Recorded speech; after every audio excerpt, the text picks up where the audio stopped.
Трябва ли българите да умираме в България, защото ни ръсат с отрови? Знаете ли кой е Малкович? Сърбо-хърватски масон. Те ни мразят до дъното на душата си. Когато ти разпият рода чрез джендър идеология, ти си мъртъв. Родът ти е мъртъв.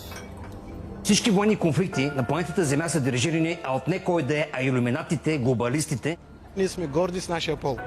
Хора с дълбока, с тежка умствена изостаналост. Какво правим тези хора, ако излезнат и тръгнат из квартала?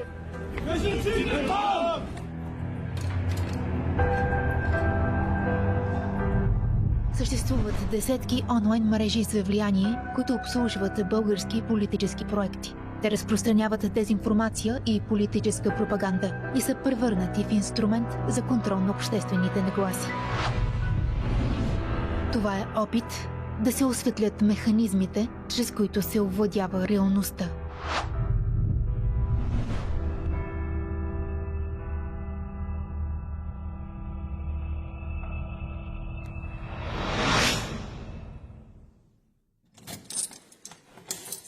Просто влизам в дадената група и качвам новината. Аз така съм свикнала и като се прибера вкъщи, нали, от работа, седна в нас на компютъра, просто искам от някъде да си докарвам и допълнителни парички.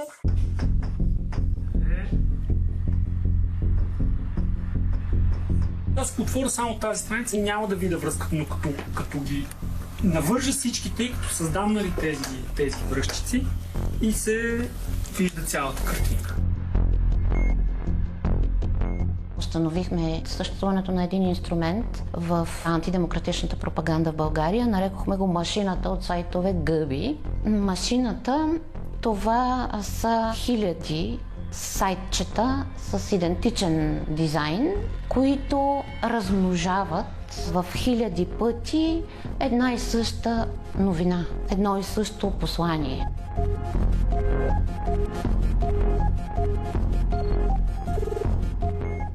Самото конструиране на такъв инструмент за промиване на мозъци вече е посегателство върху свободата на мислене и себеизразяване на хората. Задачата на това нещо е манипулация в определени посоки. Аз си представям като един вид иновативна маркетинг агенция. Създал си тази мрежа и ти можеш да използваш по много начини, защото можеш да гарантираш някакво внимание. Когато сме в кампания или когато има някаква политическа тема, някой е готов да плати за това.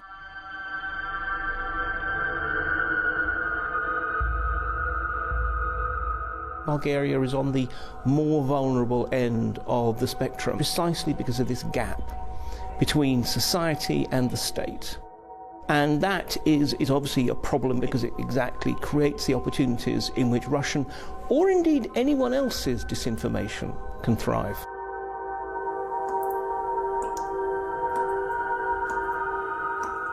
Ето тази продажа, коя се е?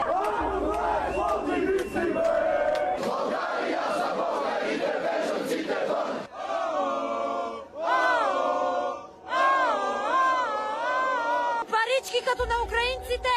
Защото те таква там ще остава, не знай какъв бой ще яде та. Ние не сме маймуни да се подиграят тези управляващи, да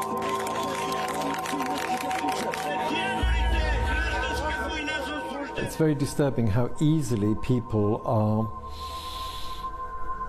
drawn into more extremist groups. The question is whether that's an enduring membership. Because one thing to actually, for people to go to a demonstration, a protest, wave their arms around and shout unpleasant slogans, it's another thing to then politically commit, to actually want to identify with that group. I think it's a process, yeah? Има криза на реалността. Една пропагандна кампания води война с реалността. Ние виждаме най-различни измерения на тази война, най-различни следствия на тази война. Общественото мнение става като швейцарско сирене на дупки. Там, където капката е капала много дълго, се пробива дупка.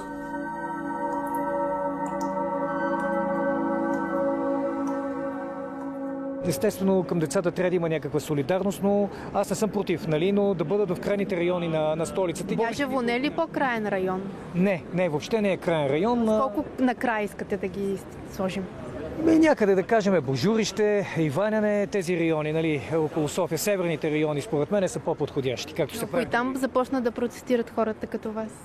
Ще ги изолират по някакъв начин, изолирани, в смисъл не казвам да се вкарат, нали, в затвори. Не мисля, че е мястото тук в България. Да си тръгнат? Не да си тръгнат, но защо не отиват тези пари по-добре за нас, за българите? Става въпрос за 8 деца. Плащат ли ви 8 деца? Да, плащат ми 8 деца. Една от важните функции на пропагандата е да рамкира нашето мислене и нашите възприятия, да ни заде граматиката, през която говорим за света. Това става, като се повтарят едни и същи клишета и ние свикваме да правим къси съединения, връзки между определени думи, реалии и да правим разказ по схема. Пропагандата това не са думи, това не са просто образи, тя не цели промяна на мнение. Не, тя иска да ни задейства по един начин или да ни спре да действаме по един начин. Тя е реч, ама реч, която иска да бъде ефикасна и ефективна. Да, имаше съвсем скоро преди 10 на дена проблем с 14 годишно момиче, нападната от мигрант. Видима възраст около 20. Къде е било това? Лозенец. Тази история не се потвърди? Да, не се потвърди историята. Няма сигнал в полицията? Разбира се, че няма сигнал в полицията. Тази история е лъжа, която в продължение на месеци се разпространяваше умишлено в социалните мрежи. Няма нападнато от мигранти 14-годишно момиче в Лозенец дни преди протестите, нито в месеците преди това. Не е подаван сигнал в полицията. Преди протеста в Княжево, този фалшив разказ отново е препубликуван в различни групи. Като по команда се появяват десетки статии с още по-грозни заглавия в определена група медии. Медии без журналисти. С една цел – да се нагнети социално напрежение. Пропагандата не твори екс нихило. Тя усилва съществуващи опасения. Тя консолидира разпръснати стереотипи и ги стяга, хомогенизира, придава им ударна мощ. Но тя не твори от нищото. Това тържество на злобата всъщност е един процес, чиято основа е нарастващата социална тревожност. И тази социална тревожност всъщност беше използвана от пропагандата, за да се опакова в страх. Пропагандният пакет облече тая тревожност в някакви образи, в някакви фигури. Бежанеца, мигранта, заготвянето му в нещо, през което ние после можем да бъдем управлявани всъщност по този начин, през този страхови обект, като ни се посочва и ние вече имаме готовност да действаме. Сам се натискаш да дойдат тука! Нали знам аз? Ти сам се натискаш да дойдат тука! Ей си натискаш ти, бе!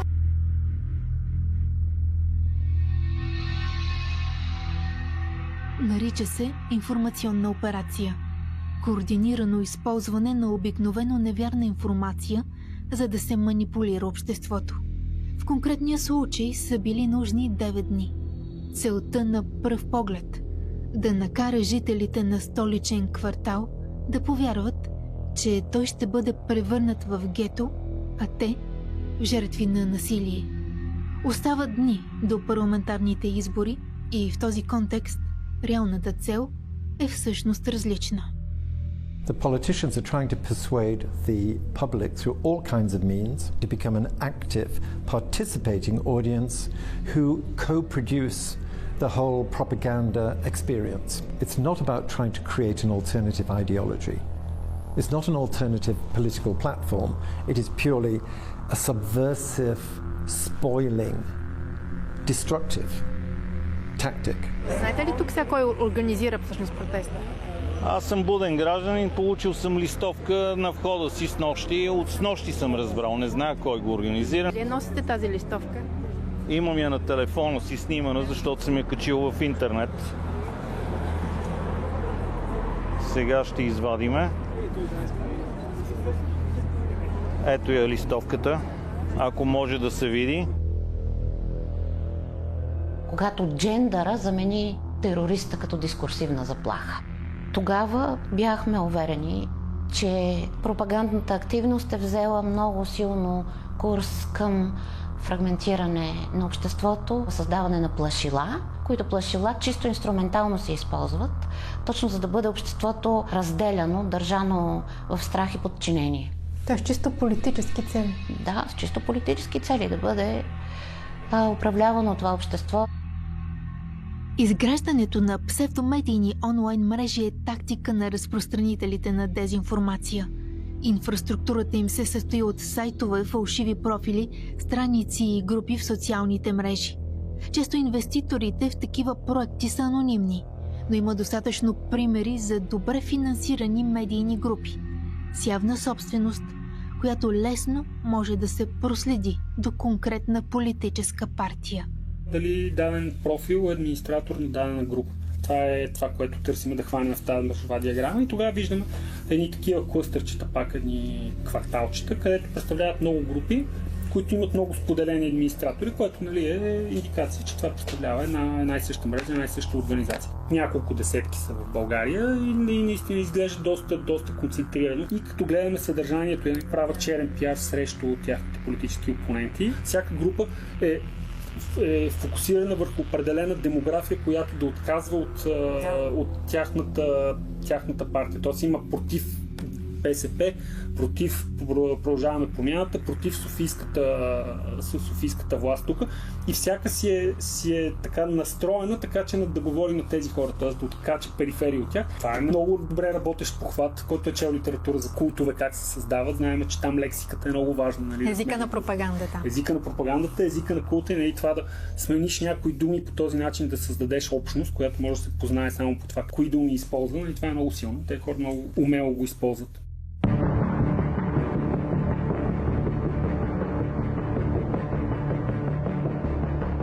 Верните на Кремъл медии въведоха този репертуар. И нашите локални олигарси и играчи го вкараха тук първоначално за местна употреба. Не за да обслужват някакви руски опорки, а за да могат да си бият политическите противници. И това наистина стана 2013 за дискредитиране на тогавашните протести срещу Орешарски и Пеевски. Тази пропаганда изначално, тя не е толкова проруска. Тя може да се използва в най-различни ключове, защото тя е антидемократична. The Russians don't care about the issue. What they care about is identifying points which will precisely create tensions, create rivalries, create grounds for protests. Whatever appeals, whatever seems to be there as a potential reason for creating chaos, the Russians will double down upon it. Всеки може да бъде обвинен, че някой друг му дърпа конците, че е платен или че нещо е отклонен. Психически или физически. Той обаче служи и до голяма степен за дискредитиране на гражданския сектор, на гражданското общество като цяло. Имаше медии, в които нямаше друга гледна точка. Само тази. Всички статии повтаряха в едно крещендо, в едно надвикване тази картина от тези опорни точки. С надеждата, че все повече хора по места ще се заразяват от този език, той ще става езика на техния разказ за света. В тази мрежа за влияние идентифицирахме поне 30 фейсбук групи, които са захранвани с съдържание от свързани нискокачествени сайтове.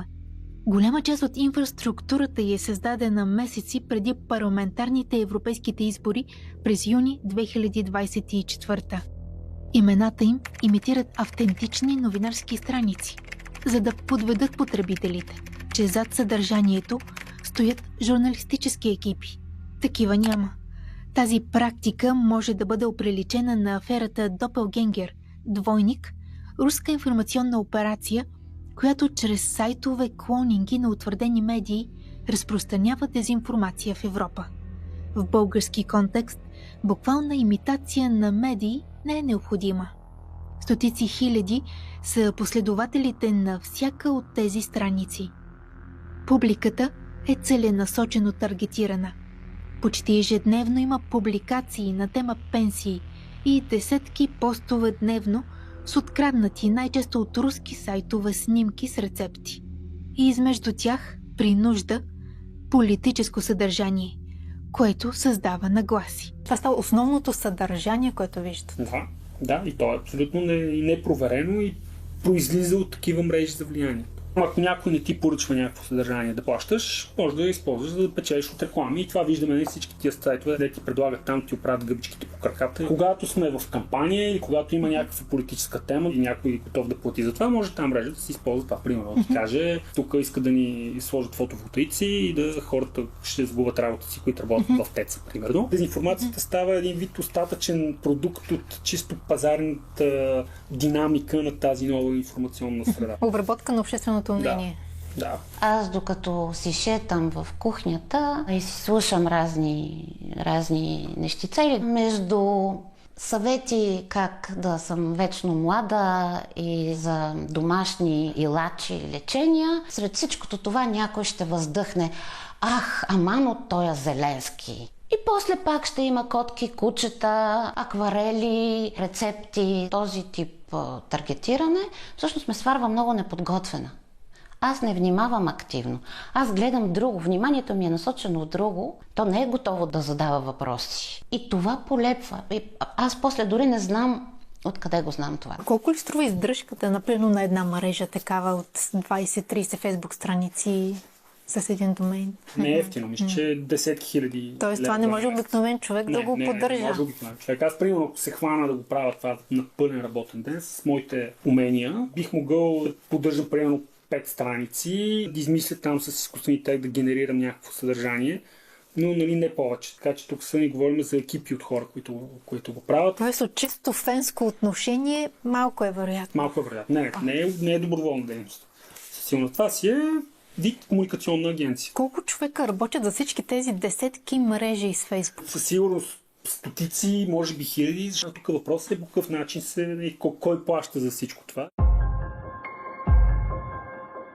Човек на име Манфред Рихт се е посочил като организатор на протеста против децата бежанци в уборище. Като организатори във Фейсбук се представят още една националистическа организация и профилът Даниел Стил.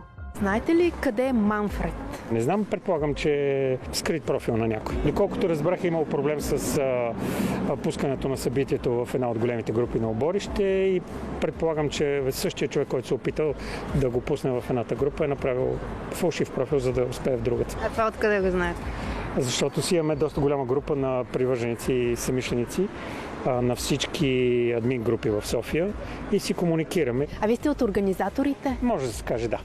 Венцислав Банчев е бил кандидат за кмет на район Средец през октомври 23-та. Той е организатор на голяма част от антиопцинските протести през последната година. Официалното уведомление за този протест в общината е подадено от Георги Дуков. Откриваме един Георги Дуков на протеста. Случайно да сте от организаторите?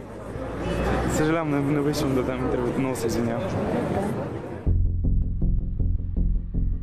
Установихме истинската самоличност на Даниел Стил. Това е само един от многото фалшиви профили на жена с сериозен опит в организирането на протести. По време на пандемията е срещу COVID мерките. А отскоро, както сама пише, търси жители на различни квартали за политически протести. Медийното пространство се наводнява много безконтролно. Въпросът беше кой стои отзад. Няма легитимна процедура да се направи това умозаключение. Затова пък има други институции, има служби и е много важно те да бъдат лоялни на обществото, а не лоялни на някакви невидими кръгове на влияние. Ние не можем да видим кой седи отзад в прекия смисъл на думата, защото методите не са такива, но политиците могат да бъдат разпознати как се отнасят към тази схема от това какво съдържание провежда машината. The problem is, it's always difficult to prove intent. It's difficult, but in a common sense world, you know, it's if it looks like a duck and quacks like a duck, it probably is a duck. Съществуването на тази машина го установихме от есента на 2022 година, но предположението, по което работим, е, че тя съществува по-отрано. Тогава наброихме по около 400 идентични публикации, абсолютно едни и същи. Основната цел, на които е да бъдат търкаляни, да бъдат споделяни през социалните мрежи. Тя беше много малка. Тогава това бяха 8 сайта, които публикуваха едно и също съдържание, обикновено препубликуваха след. Внезапно през 2022 година тези сайтове изведнъж станаха 370. Очевидно се разработва гигантска структура за влияние върху обществото. Предположението, по което работим, е, че далеч не са стотици, ами са хиляди тези сайтчета, които рециклират едно и също нещо. Те абсолютно воюваха срещу реалността.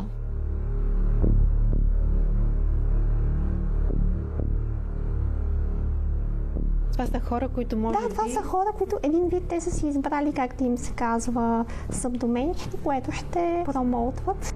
В група написах за допълнителна работа и те там излизат във Фейсбук, в група, такава група за надомна работа. Просто искам от някъде да си докарвам допълнителни парички, защото съм държавна служителка, съм ниски заплати, колко програма за хора с увреждания. И дават ли ви къде се публикуват тези линкове, за да има повече ефект? В групи трябва да се присъединяваш към групи, да речем, ако качваш някаква новина, която е свързана с политика, например, създадена политическа партия. Хората, които влагат времето си, обикновено са някакви уязвими прослойки на обществото. Някой би го приел просто като надомна работа. Не е надомна работа да разпространяваш дезинформация. Иначе са стегнати на парите, няма проблем. Парите се теглят, получават се, може и може и директно в карта. Разбирай, тук като изкараш стотинки, там стотинки и днеска може да си докараш едно левче. Нищо такова, нали, минимално, обаче аз съм човек, който не се отказва, дори стотинки да е, да. Много е трудно, ако се набавят хора, които работят, нали, под теб. То пак пирамида, то всичко е вече финансови пирамиди. Като са под теб, това какво означава? Ами, тъй като изкарват и ти взимаш процент от това. Колко повече хора има под теб и те работят, ти печелиш от теб, печелиш и процент от тях и така се качва. Машината се разраства неимоверно технологично, клонира се, стават няколко машини. Възможно е те да са приготвени като готови инструменти за обществено влияние да си търсят на кого да бъдат продадени, включително и в чужбина.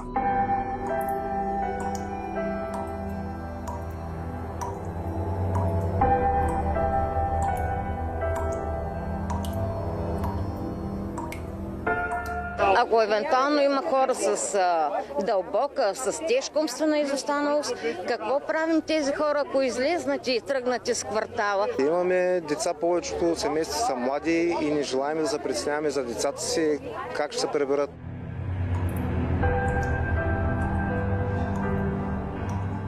Когато светът бъде опростен до да и не, всъщност той бил опростен до формулата приятел-враг.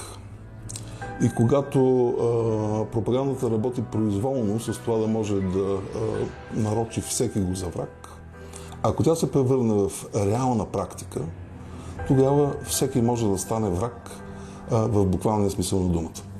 И за съжаление, ние можем да правим исторически аналогии, както с времето, по което Хитлер се качва на власт, така и с времето на ранния болшевизъм и комунизъм.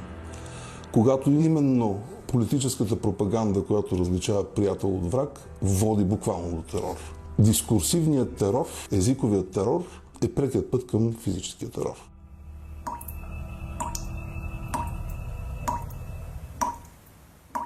Ей, кифли мръсни! На какво да го пляскате? На какво отивате да го пляскате? Простачко, за България умряха, бе! Дядо ти умрял, бе! Просто жена! Не, правите,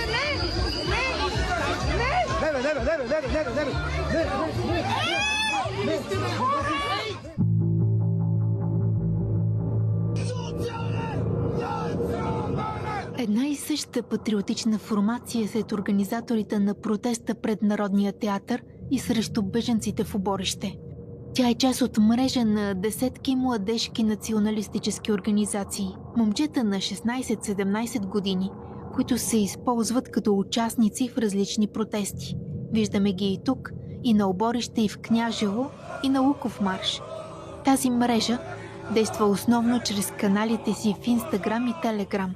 Там откриваме данни, че в много столични училища се провеждат исторически беседи, организирани от хора, близки и дори част от определените като крайно десни организации. На протеста срещу децата бежанци срещаме Христо Иванов, бивш кандидат-депутат, кандидат-кмет, активен участник в Луков марш и тясно свързан с тези националистически организации. Сам пожела да говори. Хората се притесняват, защото виждат в съседния лагер, че това прави проблеми. Значи по този начин пренебрегваме интереса на тези хора. Няма да е лагер. Добре, център. Който ще работят българи, които ще се грижат за децата. Лагера в Овча купел, как се казва? Пак е център. 8 деца в един апартамент. 8 деца. Масово от тях твърдят, че са непълнолетни. Ние няма как да знаем. It started a few years ago with this anti-migration campaign when the government was running on the message that Hungary and the EU shouldn't accept migrants. The Hungarian government has built up a really powerful propaganda machinery. These hundreds of outlets spread the same kind of messages. They follow what the government wants to say. It's not journalism, it's more like political propaganda. Андраш Пето е унгарски разследващ журналист. Напуска поста си на главен редактор на изданието Ориго, след като то се превръща в пропагандна машина на властта. Откакто Виктор Орбан е на власт, наблюдава как унгарското общество постепенно се променя. They set up a group of so-called influencers that are paid by entities close to the government, and they function as like political attack dogs on social media. You know, they attack the opponents of the government or critics of the government. They attack opposition politicians. They attack anyone basically who speaks up. След като вчера качих едно меме във Фейсбук, ето това е мемето, получих десетки заплахи. Днес като станах, видях, че Фейсбук страницата ми, която има 77 000 последователи, беше изтрита. Баннаха ми профила в TikTok след множество доклади, защото допуснах грешката да изтъквам лицемерието на политиците. When the full-scale invasion of Ukraine started by Russia, I was kind of expecting that most Hungarians would be critical with Russia. But that didn't happen. Years of propaganda, years of anti-Western propaganda, years of pro-Russian propaganda had an effect. Съвсем съзнателно масата политически сили яхнаха популистката вълна. Какво ще говори популизма, каква идеология ще проповядва, е винаги ситуационно. Обществото все още има някакви съпротивителни сили, но то е поляризирано и не познава в момента много други форми на политическа делиберация, освен поляризацията. Поляризация и конфронтация. Нарушава се фоновото многообразие на квартала. Какво значи фоновото многообразие? Просто тези хора не се връзват някакси с интериора. Да, променя света пропагандата и желая да го управлява, т.е. да управлява нашето поведение според подадените послания. Какво правим тези хора, ако излезнат и тръгнат из квартала? Става въпрос за 8 деца. Да, плашат ни 8 деца.